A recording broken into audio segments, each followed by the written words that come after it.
मिनश्शैतानिर्रजीम बिस्मिल्लाहिर्रहमानिर्रहीम अस्सलामुअलैकुम। My self Faizan Ali and I am your biology teacher. Last time बच्चे हम डिस्कस कर रहे थे माइटोसिस के बारे में, जिसके अंदर हमने माइटोसिस के फेजेस की बात की थी। पहले हमने बात की थी कैरियोकाइनेसिस की, फिर उसके साथ फेजेस हमने डिस्कस किए थे।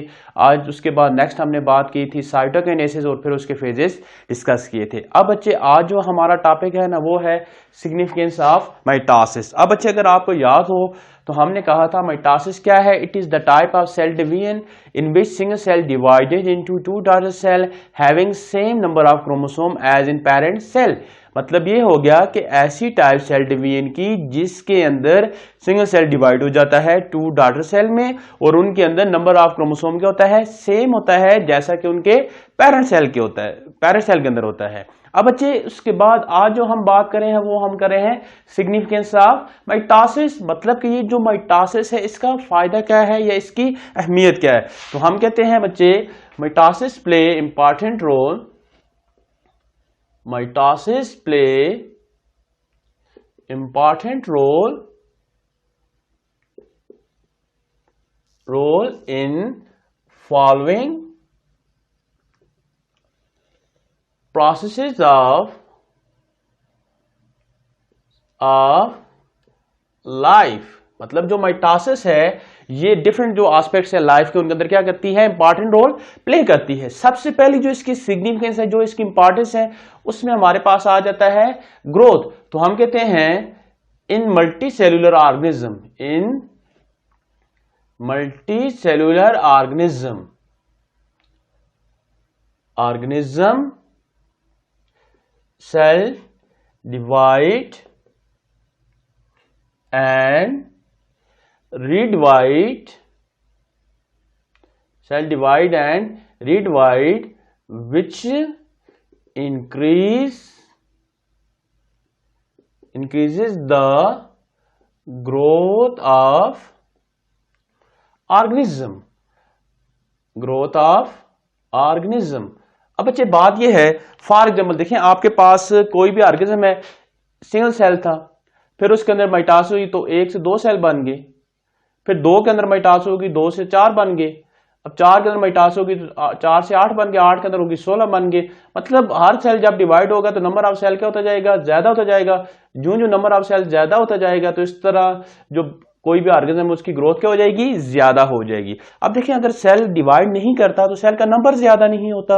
जब सेल का नंबर ज्यादा नहीं होगा तो फिर सेल की ग्रोथ भी ज्यादा नहीं हो सकती है, किसी भी ऑर्गेनिज्म की ग्रोथ ज्यादा नहीं हो सकती। तो हमने कहा कि कोई भी जो मल्टीसेलुलर ऑर्गेनिज्म है उनकी ग्रोथ को इंक्रीज करने के लिए, उनकी ग्रोथ को ज्यादा करने के लिए या उनकी ग्रोथ को प्रमोट करने के लिए माइटोसिस का होना क्या है? जरूरी है। इसके बाद बच्चे हम कहते हैं सेल रिप्लेसमेंट। अब सेल रिप्लेसमेंट का मतलब क्या है? मतलब कि एक सेल की जगह दूसरा सेल ऐड कर देना। तो हम कहते हैं there are certain types of cell are present in body which may be died due to different reason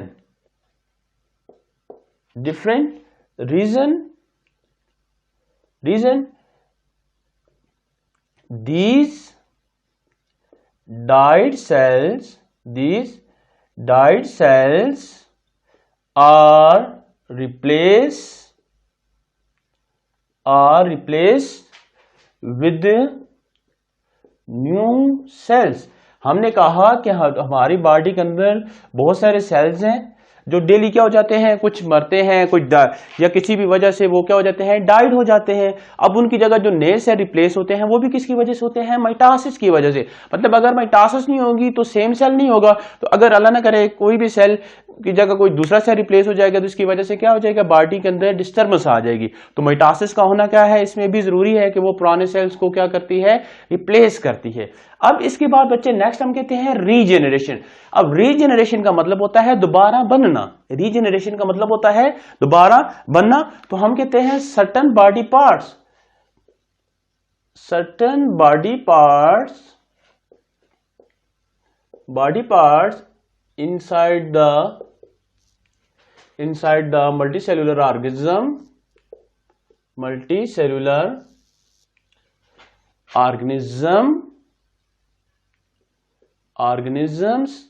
are can be regenerate with the help of mitosis। मतलब जो बहुत सारे सेल्स हैं वो समटाइम बॉडी पार्ट्स की वजह से damage हो जाता है या वो खत्म हो जाता है, तो दोबारा रीजनरेट होने करने के लिए क्या चीज चाहिए, हमें माइटोसिस चाहिए होती है।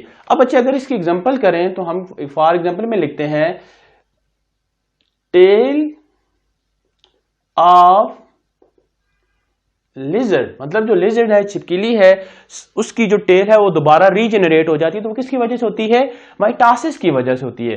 फिर इसके अलावा हम कहते हैं स्टार फिश है। अब स्टार फिश जो है उसकी अगर किसी वजह से वो उसका कोई भी पार्ट डैमेज हो गया तो वो दोबारा रिप्लेस हो जाता है, किसकी वजह से, माइटोसिस की वजह से। या और सिंपल सी बात है, देखिए आपकी स्किन यहां से जख्मी होगी, कुछ अरसे बाद, कुछ टाइम बाद आपकी दोबारा स्किन उसी तरह की सेम इज इट ग्रो कर जाती है या डेवलप हो जाती है, ये किसकी वजह से हुई है, माइटोसिस की वजह से। ठीक है, तो ये उसका इंपॉर्टेंस है या उसकी सिग्निफिकेंस है। फिर हम कहते हैं एसेक्सुअल रिप्रोडक्शन। अब एसेक्सुअल रिप्रोडक्शन हम कहते हैं ऐसी रिप्रोडक्शन जिसके अंदर सिर्फ सिंगल पैरेंट इन्वॉल्व हो, जिसके अंदर क्या हो, सिर्फ सिंगल पैरेंट इन्वॉल्व हो, और इसके अंदर हमेशा जो ऑफस्प्रिंग होता है वो पैरेंट के सिमिलर होता है। मतलब जो एसेक्सुअल रिप्रोडक्शन है उसके अंदर ऑफस्प्रिंग के अंदर किसी किस्म की कोई भी चेंजिंग नहीं आती। अब अच्छे हम कहते हैं certain organisms are produces similar offspring। बहुत सारे जो हमारे पास ऑर्गेनिज्म हो क्या कहते हैं, सिमिलर ऑफस्प्रिंग प्रोड्यूस करते हैं। This process occur due to mitosis, मतलब कि बहुत सारे जो ऑफस्प्रिंग एक जैसे सिमिलर मतलब पेरेंट की तरह के ऑफस्प्रिंग प्रोड्यूस होते हैं, तो वो किसकी वजह से हो रहे हैं, माइटोसिस की वजह से हो रहे हैं। अब बच्चे अगर फॉर एग्जांपल हम कहते हैं कि जी यहां पे चले हम लिख देते हैं वेजिटेटिव रिप्रोडक्शन। कौन सी किसकी हम बात कर रहे हैं, वेजिटेटिव रिप्रोडक्शन का मतलब होता है ऐसी रिप्रोडक्शन जो बॉडी पार्ट्स के थ्रू होती है, जो किसके थ्रू होती है, बॉडी पार्ट्स में। इसमें आपके पास एग्जांपल आ जाती है, फॉर एग्जांपल बच्चे कटिंग, मतलब देखें आप किसी भी दरख्त की ब्रांच काटें उसको लगाएंगे उसी तरह का सेम प्लांट प्रोड्यूस होता है। फिर इसके अलावा बच्चे हम कहते हैं ग्राफ्टिंग, मतलब ये जो पेवनकारी या कलमकारी जिसको आप कहते हैं, देखिए नीचे एक प्लांट होता है, ऊपर दूसरे प्लांट का हम क्या कर देते हैं, ग्राफ्टिंग कर देते हैं। तो ये भी किसकी वजह से है, एसेक्सुअल रिप्रोडक्शन, और उसमें क्या है, माइटोसिस इन्वॉल्व है। पर इसके अलावा बच्चे आप देखें तो बहुत सारे जो एसेक्सुअल रिप्रोडक्शन के मेथड है, फॉर एग्जाम्पल अगर आप बात करें बडिंग, मतलब एन आउट ग्रोथ फॉर्म हो जाती है। इसके अलावा हम बात करें अगर फ्रेगमेंटेशन की बात करें, या इसके अलावा हम बात करते हैं parthenogenesis.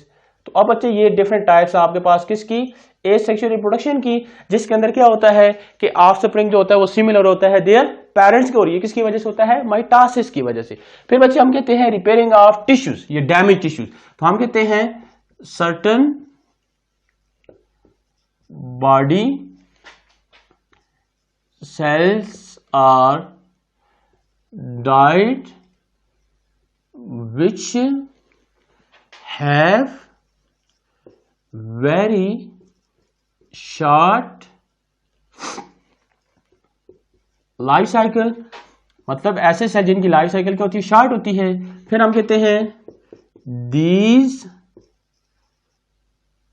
cells are new form by mitosis or certain damaged body parts also develop or reform through mitosis. मतलब देखें जब हम डेली फॉर एग्जाम्पल हम टूथ ब्रश कर रहे हैं ना, तो टूथ ब्रश जब करते हैं तो हमारे जो चीक सेल है, मतलब जो हमारे गालों के सेल हैं, तो ये क्या हो जाते हैं, गिरते हैं, फिर इनकी जगह न्यू सेल्स आ जाते हैं, हमें पता भी नहीं चलता, ठीक है। फिर इसके अलावा अगर आप सलाइवा में देखें या आप देखें ये इस तरह किया ना, तो बहुत सारे सेल इस तरह में डैमेज हो सकते हैं। ये सम टाइम हमारे इंटरनल बहुत सारी केमिकल चेंजेस होती है जिनकी वजह से हमारे ओल्ड सेल क्या हो जाते हैं, डैमेज हो जाते हैं, और उसकी जगह न्यू सेल्स आ जाते हैं। तो वो भी किसकी वजह से आते हैं, माइटोसिस की वजह से आते हैं। अब बच्चे लास्ट में हम बात करते हैं मेंटेनेंस ऑफ क्रोमोसोम सेट। अब देखिए हमने कहा था माइटोसिस के अंदर daughter cells having same number of